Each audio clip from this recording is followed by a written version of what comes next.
बड़ा अपडेट है बांग्लादेश से, जहां पर सड़कों पर हिंदुओं का रोष साफ तौर पर देखने को मिला है। सड़कों पर उतरे हैं हिंदू संगठन, बड़ी संख्या में हिंदू हैं जो कि प्रदर्शन अब कर रहे हैं और इनके जरिए जयकारे लगाए जा रहे हैं। हरे रामा हरे कृष्णा, हरे रामा हरे कृष्णा के जरिए अपने धर्म को बचाने की भी लड़ाई है, खुद को बचाने की भी लड़ाई है। और इससे पहले जैसे रैनिक ने कहा कि वहां जो प्रदर्शनकारी हैं जो सड़कों पर आ गए हैं वो अपनी शर्तों पर अब मनमानी करना चाहते हैं, करवाना चाहते हैं। अंतरिम सरकार का गठन जरूर हो गया है, लेकिन वहां अपने इशारों पर नचाने की तैयारी प्रदर्शनकारियों ने भी सरकार को कर ली है।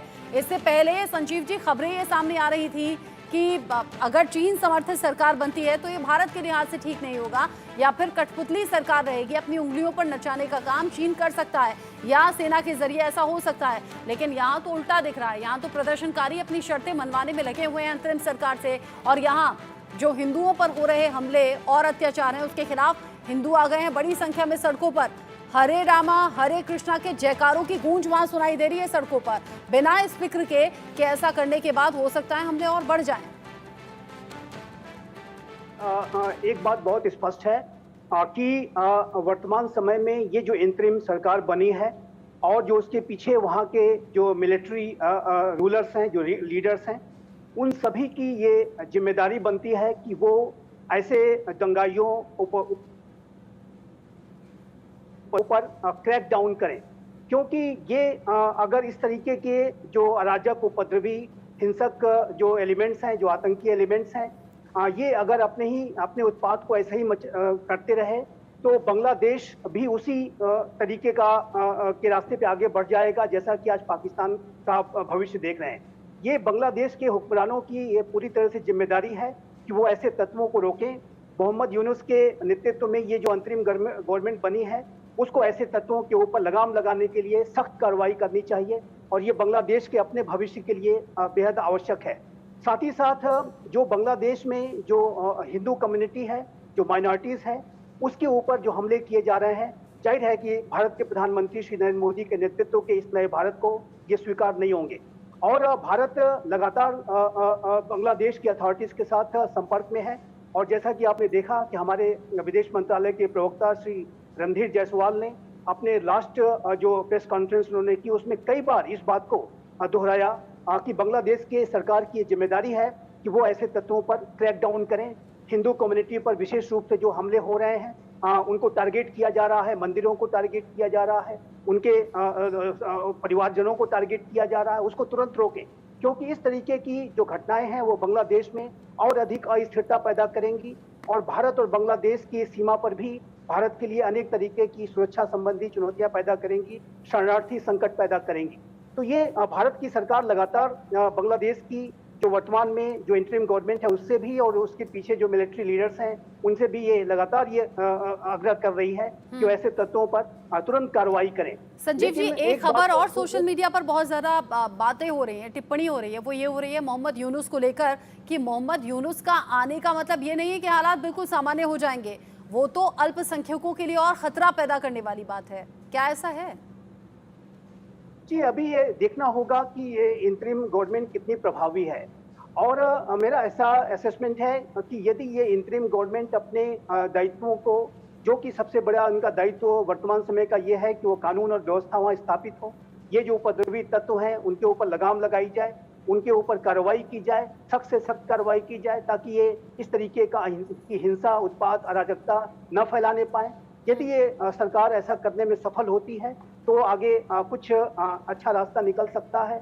लेकिन यदि ये इंटरिम गवर्नमेंट वहाँ पर ऐसी रोक लगाने में, कानून व्यवस्था को स्थापित करने में अगर विफल साबित होती है तो इस बात की संभावना से इनकार नहीं कर सकते कि वहाँ पर एक मिलिट्री रूल भी हो सकता है, वहाँ की सेना टेक ओवर कर सकती है। और ये जाहिर है कि वहाँ के लोकतंत्र के लिए अच्छे संकेत नहीं होंगे। बांग्लादेश यद्यपि के पहले भी सैनिक शासन में रहा है, जनरल इरशाद के सैनिक शासन में लंबे समय तक रहा, लेकिन वर्तमान समय में बांग्लादेश लगातार जो है प्रगति की राह पर आगे बढ़ रहा था। बांग्लादेश का जो आर्थिक विकास हो रहा था, खासकर वहाँ पे जो टेक्सटाइल का, रेडीमेड गारमेंट का सेक्टर है, उसने तो अपनी प्रतिष्ठा पूरे विश्व में स्थापित कर ली थी। बांग्लादेश का जो आर्थिक विकास बहुत ऊंचे स्तर का था। इन सारी जो प्रक्रिया थी उस पर रोक लग जाएगी, बांग्लादेश का जो भविष्य है वो अंधकारमय हो जाएगा।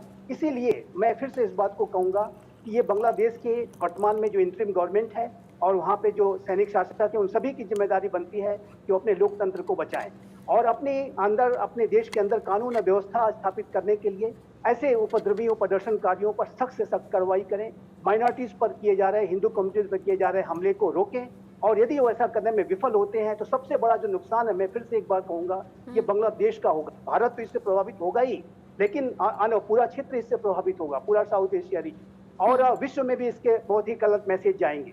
लेकिन ये सबसे ज्यादा इसकी जो कैजुअलिटीज हैं, जो सबसे ज्यादा इसके जो दुष्परिणाम हैं, जो उसके कॉन्सिक्वेंसेस हैं, वो बांग्लादेश को स्वयं उठाने पड़ेंगे। जैसा कि आपने देखा कि इतने लोग वहां पर ऑलरेडी वहां पर मारे गए हैं। एक बात मैं और भी कहना चाहता हूं, मैं भारत के अंदर के ऐसे उन सभी लोगों से ये सवाल करना चाहता हूं आपके चैनल के माध्यम से कि जो कि ऑल आइज ऑन राफा की बात करते थे, जो गाजा में हो रहे हर तरह के मानवाधिकार उल्लंघन की बात करते थे, कहाँ गए वो लोग और क्यों नहीं वो अपनी ट्विटर पे और अपने फेसबुक पे इस तरीके के मैसेज को लिख रहे हैं कि जिस तरीके से बांग्लादेश के अंदर हिंदुओं पर हमले हो रहे हैं, वहां पर मानवाधिकार उल्लंघन की जो घटनाएं हो रही हैं, उसके ऊपर वो चुप क्यों है? ये सवाल मैं आपके चैनल के माध्यम से ऐसे सभी लोगों से पूछना चाहता हूँ कि जो कि लगातार गाजा और राफा की बातें करते हैं। बिल्कुल सही कहा आपने कि अगर सवाल हो तो समानता वाली जो घटनाएं होती हैं वो अलग अलग जगह से जो सामने आती हैं, तो हर तरह की घटनाओं पर सवाल होने चाहिए। ये नहीं पिक एंड चूज के हाँ राफा को लेकर बात कर ली तो बांग्लादेश को लेकर बात नहीं करेंगे। रैनिक मेरे साथ में। रैनिक, चूंकि अंतरिम सरकार का गठन हो गया है और माना यह जा रहा था कि शायद हो सकता है कि 24 से 48 घंटे में हालात सामान्य हो जाएं, यहाँ होते हुए तो सामान्य नहीं दिख रहे हैं। 560 लोग अपनी जिंदगी गंवा चुके हैं। वो क्या ऐसे रीजन है जिसके बाद मोहम्मद यूनुस की अब ये अंतरिम सरकार इन प्रदर्शनों को, इस हिंसा को रोक नहीं पा रहे? रैनिक तक आवाज शायद नहीं पहुंच पा रही है। संजीव जी, आप अगर इस सवाल का जवाब देना चाहें, वो कौन से ऐसे रीजन आपको समझ में आते हैं जिसके बाद मोहम्मद यूनुस की जो अंतरिम सरकार है वो फेल होती हुई दिख रही है इन घटनाओं पर रोकथाम को लेकर? देखिए, जो बांग्लादेश में ये जो घटनाक्रम सामने आया है वो बहुत ही गहरी साजिश का परिणाम है और इस साजिश में जो बांग्लादेश के जो कट्टरवादी जो तत्व हैं, संगठन है, जमात इस्लामी बांग्लादेश जैसी जो पार्टी है, जमातुल मुजाहिदीन और इसी तरीके के अन्य जो अतिवादी संगठन है, उन्होंने एक लंबे समय से गहरी साजिश रची। इसमें विदेशी शक्तियों का भी हाथ है, स्पष्ट रूप से दिखता है। चाहे वो हमारे पड़ोस का जो मुल्क है पाकिस्तान की एजेंसीज का भी इसमें हाथ दिखाई देता है। जैसे कि रिपोर्ट सामने आई है कि जो बांग्लादेश नेशनलिस्ट पार्टी के जो कई नेता आईएसआई के संपर्क में थे और इस तरीके की जो लगातार रिपोर्ट्स और खबरें आ रही हैं, चाइना की भी इसमें भूमिका हो सकती है। ये जो पूरी जो साजिश है वो बड़े गहरे स्तर पर रची गई और शेख हसीना की सरकार को अपदस्थ करने की, उनको गिराने की जो साजिश है वो लंबे समय से रची जा रही थी। और इन साजिशकर्ताओं को जो छात्र आंदोलन जो कि आरक्षण और कोटा सिस्टम के विरोध में शुरू हुआ, उसके माध्यम से एक मौका मिल गया। और आप जानते हैं कि सुप्रीम कोर्ट का जो निर्णय आया और उसके बाद से सुप्रीम कोर्ट ने इस पूरे आरक्षण की व्यवस्था में आमूलचूल परिवर्तन कर दिया। छात्रों की मांग से कहीं ज्यादा बढ़ते हुए 93% तक सीटें जो हैं वो मेरिट बेस्ड कर दी। उसके बाद तो ये आंदोलन समाप्त हो जाना चाहिए था यदि ये छात्र आंदोलन था, लेकिन ऐसा हुआ नहीं। थोड़ा लल आया जरूर, लेकिन फिर ये जो पूरी जो आंदोलन को इन इस तरह के अतिवादी तत्वों ने, कट्टरवादी ताकतों ने और विदेशी शक्तियों ने टेक ओवर कर लिया और उसके माध्यम से वो सीधा सीधा जो है शेख हसीना की सरकार के ऊपर उन्होंने हमला बोल दिया। और जाहिर है कि अंत में जो वहाँ की सेना है उसने जो सबसे बड़ी जो भूमिका निभाई, आप कह रहे हैं साजिश लंबे वक्त से रची गई, साजिश को अंजाम दिया गया और एक ये बहुत बड़ी वजह है कि अलग अलग तरीके से इस साजिश के पीछे इन्वॉल्वमेंट है और इसीलिए अब बहुत जल्द इस हिंसा को रोका नहीं जा सकता है। ये एक मजबूरी के तौर पर भी है।